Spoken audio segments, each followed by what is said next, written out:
Hello everybody. कक्षा 9 की exercise 13.8 का प्रश्न नंबर 6। एक अर्ध गोलाकार टंकी 1 सेंटीमीटर मोटी लोहे की चादर की बनी हुई है और यदि इसकी आंतरिक त्रिज्या 1 मीटर है तो टंकी बनाने में लगे लोहे का आयतन ज्ञात कीजिए। अर्ध गोलाकार टंकी है तो हम इस डायग्राम को इस तरह से बना सकते हैं। ये अर्ध गोलाकार टंकी हम बना देते हैं। ठीक है, इस तरह से ये टंकी बनी हुई है और इसमें ये कहा गया है कि इसकी जो मोटाई है 1 सेंटीमीटर मोटी है। तो अंदर इसके 1 सेंटीमीटर की है ये।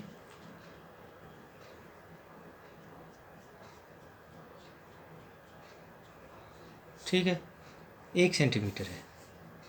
तो इसका यहाँ पे दो प्रकार की त्रिज्या होगी, एक तो बाहरी त्रिज्या हो जाएगी, एक आंतरिक त्रिज्या हो जाएगी। ठीक है, तो माना जो अर्धगोलाकार है इसकी बाहरी त्रिज्या आर ले लेते हैं। माना अर्ध गोलाकार टंकी की बाहरी त्रिज्या कैपिटल आर व आंतरिक त्रिज्या स्मॉल आर है। ठीक है, अब इसकी मोटाई हमें 1 सेंटीमीटर दे रखी है और आंतरिक त्रिज्या 1 मीटर दे रखी है।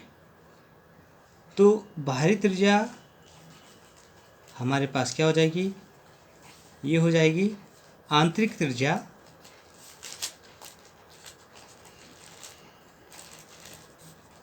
जो अंदर की त्रिज्या है प्लस मोटाई। तो ये हो जाएगा 1 + 1 मीटर + 1 सेंटीमीटर। तो मीटर को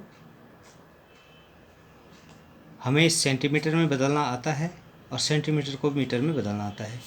तो 1 सेंटीमीटर में जो है 1/100 मीटर होते हैं।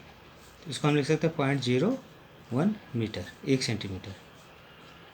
तो ये हो जाएगा 1 + 0.01 सेंटीमीटर। तो 1.01 सेंटीमीटर। और आंतरिक त्रिज्या हमें दे रखी है, उसको हम डायरेक्ट लिख सकते हैं आंतरिक त्रिज्या। आंतरिक त्रिज्या क्या हो जाएगी? ये हमारे पास हो जाएगी स्मॉल आर बराबर। ठीक है, ये 1 मीटर। अब प्रयुक्त लोहे का आयतन। प्रयुक्त लोहे का आयतन अगर हम ये निकालें तो क्या होगा? बाहरी आयतन माइनस आंतरिक आयतन। बाहरी आयतन माइनस आंतरिक आयतन, जो हमारे पास अर्धगोलाकार है उसका आयतन हम लिख देंगे। अब हमें पता है कि अर्धगोले का आयतन क्या होता है? 2/3 पाई r³ और आंतरिक का भी हो जाएगा 2/3 पाई स्मॉल r³।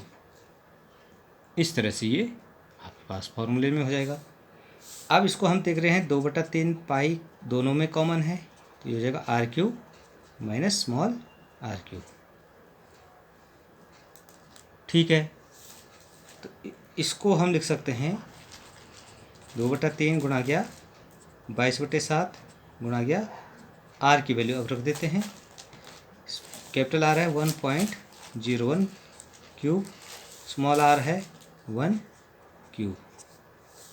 अब इस वैल्यू को हम यहाँ पे लिख देते हैं। अगर हम 1.01 का क्यूब करेंगे तो हमारे पास जो वैल्यू आएगी, इसको मैं यहाँ पे लिख देता हूँ। देखिए 22×2 = 44 21 गुणा गया 1.01 का हम अब क्यूब निकाल के यहाँ पे रख देते हैं। तो 1.01 का क्यूब जो है मैं यहाँ पे लिखते रहा हूँ, तो ये होता है 1.03031 और 1 का क्यूब क्या था 1 इंटू 1 इंटू 1, तो ये 1 आता है। तो ये हो जाएगा 44/21 गुणा गया 0.30301, ये हम लिख देते हैं। अब इसको हम सॉल्व कर देते हैं, रफ में हम इसको सॉल्व कर देते हैं। तो ये हमारे पास आ जाता है, मैं यहाँ पे टाइम वेस्ट नहीं करूँगा, इसको आप रफ में अब सॉल्व कर देंगे। पहले इसको 4 से गुणा कर देंगे, 44 से गुणा करके देखिए ये यहाँ पे मैं लिख दे रहा हूँ 0.6348 मीटर क्यूब। ये आपका टंकी पे लगे लोहे का आयतन आ गया। टंकी पर लगे लोहे का आयतन, ये आपका उत्तर आ जाएगा। तो इस तरह से इस प्रश्न को हम हल कर देंगे।